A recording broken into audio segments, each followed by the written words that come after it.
We never went up 4.5% in 10 months, not that fast. And so here we are. So what is Powell doing? Well, he's given 5 speeches on the subject. I don't know why Wall Street doesn't listen, but he keeps trying. He said the same thing every time. He said, inflation is job one. We're just going after inflation. Believe us. There is going to be a recession. Unemployment is going to go up. There's going to be pain. I've never heard a Fed chairman use the word pain. He used it 5 times in one paragraph in the Jackson Hole speech. And that's what we're doing. And believe us when we say it. Now, how long will he raise rates? How quickly? And what's he trying to do?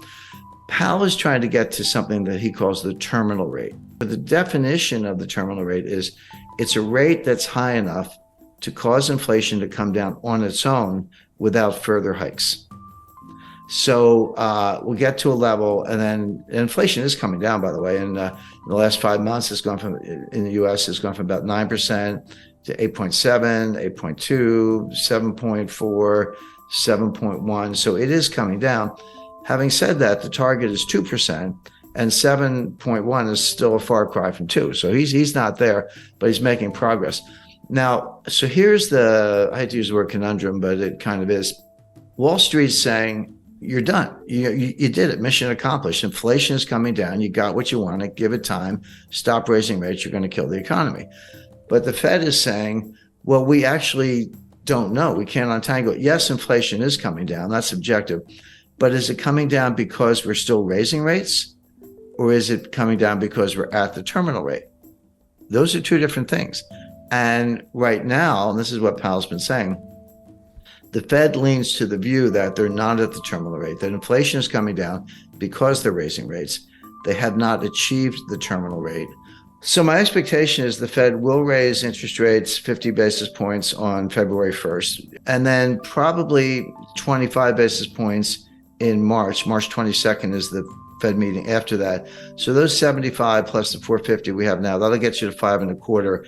And even the more hawkish members think that that's probably the terminal rate.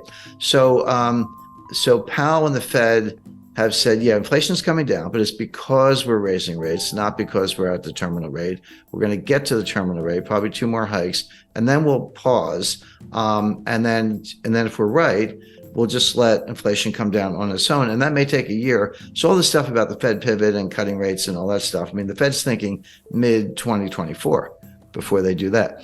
Now, Wall Street are saying, no, you're not going to get that far. You may be at the terminal rate already. You're definitely going to cause a recession. It'll be more severe than you think. And rates are going to have to come down sooner than people expect. In other words, you've already achieved the terminal rate. You just don't know it. And you'll probably be the last to know. So with Wall Street, with the cheerleaders, sending that message, but with some serious market indicators, including yield curves, sending that message, why is Powell sticking to the game plan as I described it? And the answer goes back to 1980, believe it or not, and what's called the Volcker mistake. People forget that there was a recession in 1980. It was sharp but quick. It was over very quickly.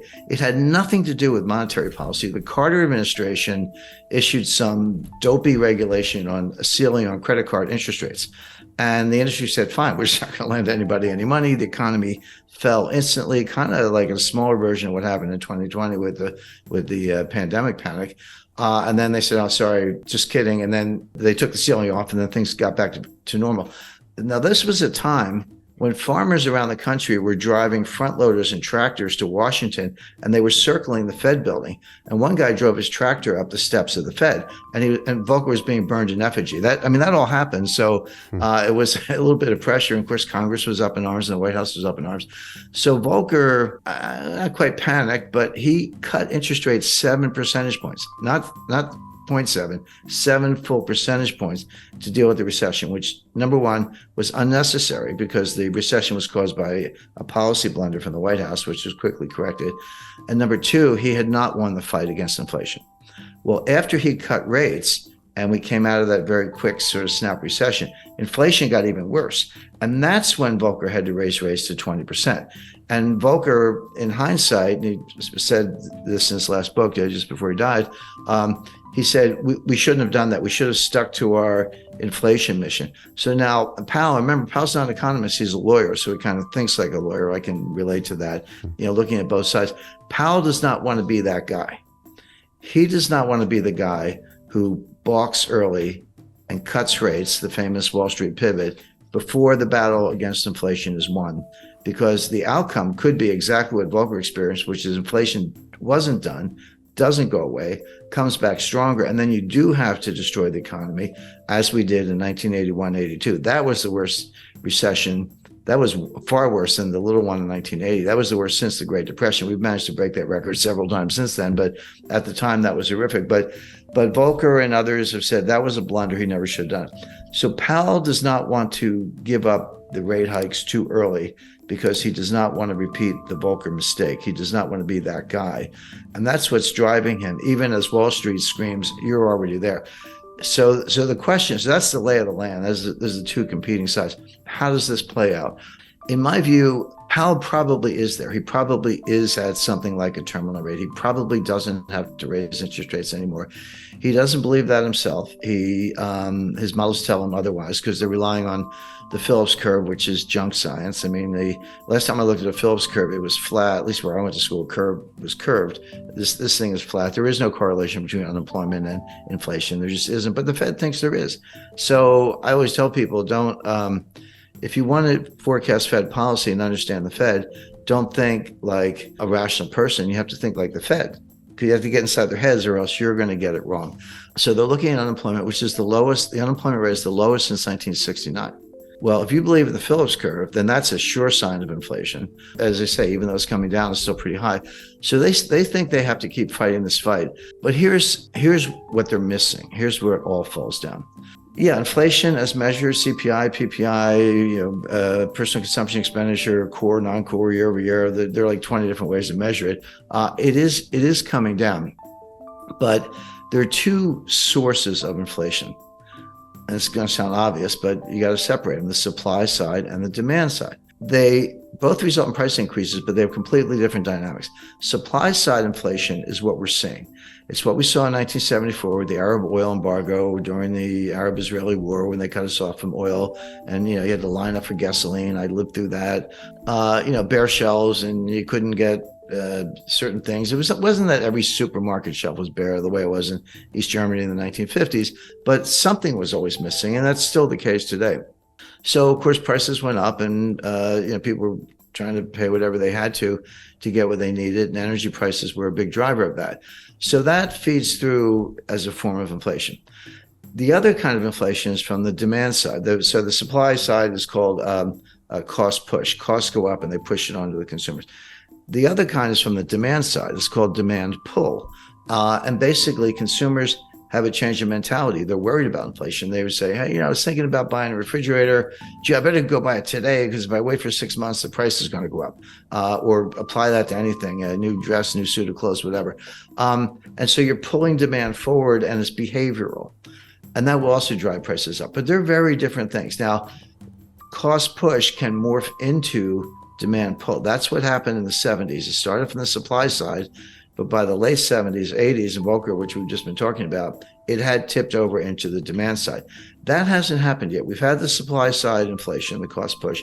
It hasn't yet tipped into demand pull. It hasn't really affected consumer behavior that much in terms of people anticipating more inflation. It could, but it hasn't happened yet. Here's why that's an important distinction. Cost push inflation negates itself. The old saying that the cure for high oil prices is high oil prices because people can't afford it. Maybe if demand is inelastic, if you got to fill up your Ford F-150 truck with gasoline to take the kids to school or go to work. But if you're unemployed, you're not buying any gas because you're not leaving the house. So it tends to negate itself, whereas demand pull feeds on itself. Powell has not made that distinction. And if I'm right, I think I am right, and the evidence backs that up, this inflation will come down, not because the Fed is raising interest rates, but because higher prices destroy demand all on their own.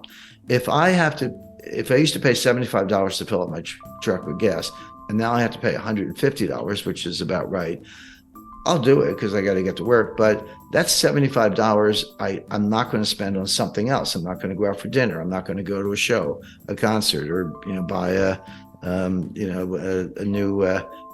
camera, whatever it might be. So it does tend to depress demand, destroy demand, and hurt the economy. And then it slows down, and then the inflation comes down on its own. That appears to be happening. But Powell hasn't really made the distinction. He's fighting the last war. I hate to use a cliche, but he's fighting the Volcker War. And what he's got looks a little bit more like the Herbert Hoover War. That looks a little bit more like the 1930s than the 1970s. So the bottom line on all this is the Fed is going to raise rates at least twice more for the reasons I mentioned. Powell doesn't want to repeat the Volcker mistake. He thinks the battle's not won. He has to get to the terminal rate. In reality, he's probably already there, if there is such a thing as a terminal rate. It's another one of these things they made up.